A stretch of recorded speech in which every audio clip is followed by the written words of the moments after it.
नमस्कार बंधुरा आपनादेर सकलके जानाई आमार यूट्यूब चैनेले आरो एकबार अनेक अनेक स्वागत। आशा करछि भगवान श्रीकृष्णेर आशीर्वादे आपनारा सकले भालो आछेन एबं सुस्थ आछेन।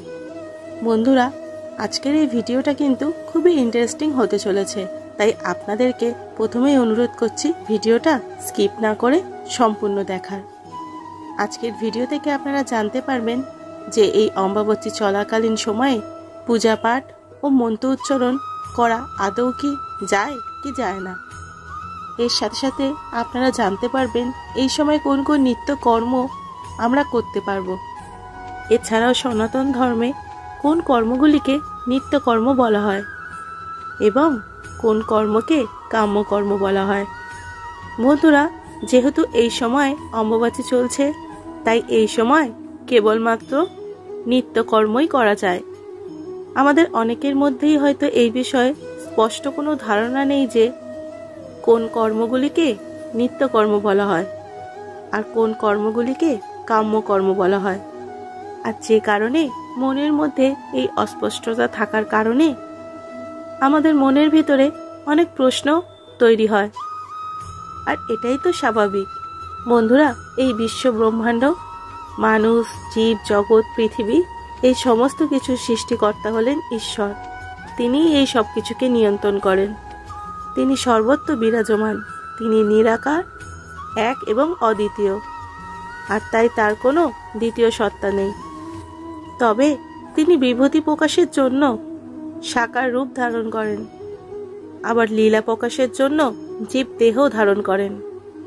তাই নিরাকার, সাকার এবং অবতার হিসাবে আমরা ঈশ্বরের উপাসনা করে থাকি। আর এই উপাসনাই হলো আমাদের প্রত্যেক দিনের নিত্য কর্মের একটি অঙ্গ। সাধারণ অর্থে নিত্য কর্ম বলতে বোঝায় আমরা প্রত্যেক দিন যা কাজ করি। তবে কিন্তু নিত্য কর্ম হলো ধর্মচর্চারও একটি অঙ্গ। আর ঈশ্বর হলেন ধর্মের মূল বাক্যকেন্দ্র। বেদ, উপনিষদ, গীতা, কোরআন এই সমস্ত কিছুই প্রত্যেকটি ধর্মগ্রন্থই ঈশ্বরের মহিমাকে প্রদান করে। বন্ধুরা, আমাদের মানব জীবনের প্রত্যেকেরই উদ্দেশ্য হলো ঈশ্বরকে লাভ করা, কারণ ঈশ্বরকে লাভ করার মধ্যে দিয়েই মানুষ মোক্ষ লাভ করতে পারে। আর তাই মোক্ষ লাভ করার জন্য ঈশ্বরের উপাসনা করতে হয়। ঈশ্বরের উপাসনা করার অর্থ হলো তাকে প্রত্যেক দিন স্মরণ করা, প্রত্যেকটি মঙ্গলময় কাজ তার আশীর্বাদ নিয়ে শুরু করা। এছাড়াও প্রত্যেকটি ভালো সময়, খারাপ সময় ঈশ্বরকে সবসময় মনে করা এবং একাগ্র চিত্তে ঈশ্বরকে ডাকা, তার আরাধনা, নাম কীর্তন করা। উপাসনা হলো ধর্ম পালনের প্রধান একটি অঙ্গ। আর তাই ধ্যান, জপ, কীর্তন, পূজা, স্তব, স্তুতি প্রভৃতি পদ্ধতিতেই উপাসনা করা হয়।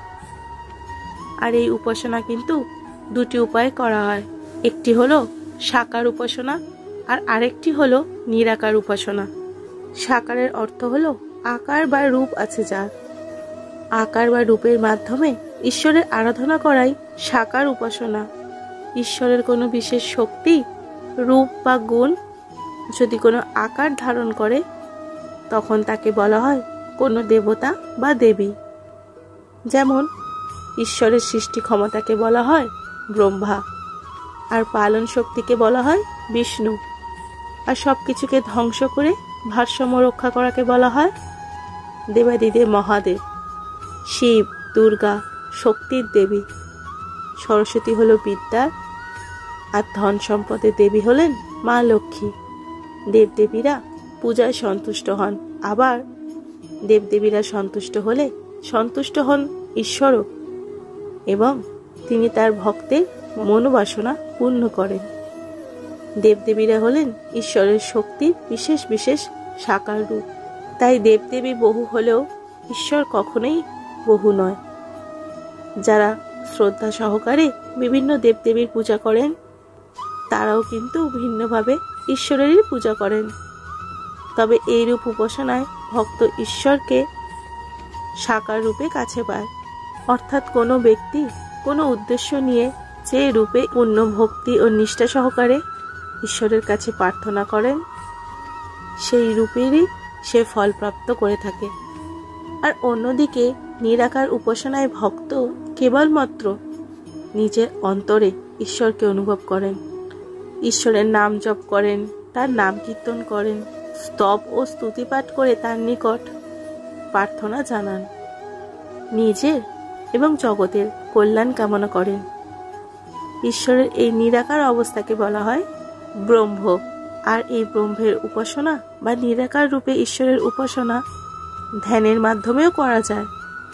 কোনো একজন ভক্ত সাকার বা নিরাকার দুটি উপায়ে উপাসনা করতে পারেন, অথবা তার পছন্দ মতো যে কোনো একটি উপায় বেছে নিয়ে উপাসনা করতে পারেন।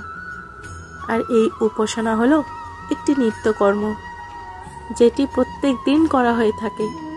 আর যদি কোনো একটি বিশেষ উদ্দেশ্যকে কেন্দ্র করে যে কর্ম আমরা করে থাকি তাকে কিন্তু বলা হয় কাম্যকর্ম।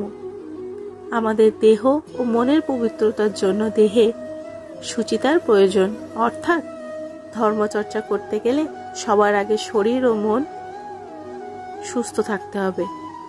আর এই নিত্যকর্মের ফলে আমাদের মন সুস্থ ও পবিত্র থাকে। আর তাই এই জন্য প্রত্যেক দিন নিয়ম মেনে কিছু কর্ম করতে হয়, যেগুলোকে নিত্যকর্ম বলা হয়। শাস্ত্র অনুসারে এই নিত্যকর্মের কর্মক্ষেত্রে বিভাগ করা রয়েছে। সেই দিক থেকে কিন্তু এই নিত্যকর্ম 6 ভাগে বিভক্ত। 1 হলো প্রাতঃকৃত্য কর্ম, 2 হলো পূর্বাহ্নকৃত্য কর্ম, 3 হলো মধ্যাহ্নকৃত্য কর্ম, 4 হলো অপরাহ্নকৃত্য কর্ম, 5 হলো সায়াহ্নকৃত্য কর্ম, সবশেষে রাত্রিকৃত্য কর্ম। অনেকে বিষয়টিকে ত্রিসন্ধ্যাও বলে থাকেন, অর্থাৎ সূর্যোদয় থেকে দুপুর পর্যন্ত একটি সময়, দুপুরের পর থেকে সূর্য অস্ত অবধি একটি সময়, এবং সূর্য অস্ত থেকে শোবার আগে অবধি একটি সময়। এই 3টি সময়কালই কোনো ব্যক্তি তার দেহ ও মনের শুদ্ধতার জন্য যে সমস্ত কাজ নিত্যদিন করে থাকেন সেগুলোকেই সনাতন ধর্মে নিত্যকর্ম বলা হয়। আর এই অমাবস্যার দিন এই সমস্ত নিত্যকর্ম নির্দ্বিধায় অবশ্যই করতে পারেন। সেক্ষেত্রে তিনি যদি কোনো দেবদেবীর সাকার রূপে নিত্য পূজা করেন, বা ঈশ্বরের বা ভগবানের নামের মন্ত্র জপ করেন, বা তার ধ্যান করেন, সমস্ত কর্মই নিত্যকর্ম হিসাবে গণ্য, যদি সেই কর্ম প্রত্যেক দিন করা হয়। আর যদি কোনো বিশেষ উদ্দেশ্যকে কেন্দ্র করে কোনো দেবদেবীর পূজা অর্চনা করা হয়, তাহলে কিন্তু সেই প্রকার কর্মকে বলা হয় কাম্যকর্ম বা সকাম কর্ম। আর এই কর্ম কিন্তু এই অমাবস্যা চলাকালীন সময় কখনোই করা উচিত নয়, কারণ এই কর্ম করার মাধ্যমে এই সময় কোনো ফল প্রাপ্ত হয় না। আশা করছি বন্ধুরা এই বিষয়টি আপনারা বুঝতে পেরেছেন।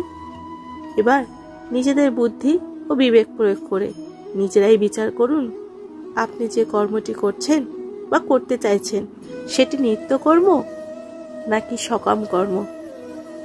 এরপরেও যদি আপনাদের মনে কোনো প্রশ্ন থাকে তাহলে আমাকে অবশ্যই নিচের কমেন্ট বক্সে জানাবেন, আমি চেষ্টা করব যথাসাধ্য উত্তর দেবার। তাহলে আজকের ভিডিও আমি এখানে শেষ করছি বন্ধুরা। সকলে খুব ভালো থাকবেন, সুস্থ থাকবেন এবং নিজেদের খেয়াল রাখবেন। ধন্যবাদ। জয় শ্রীকৃষ্ণ। রাধে রাধে।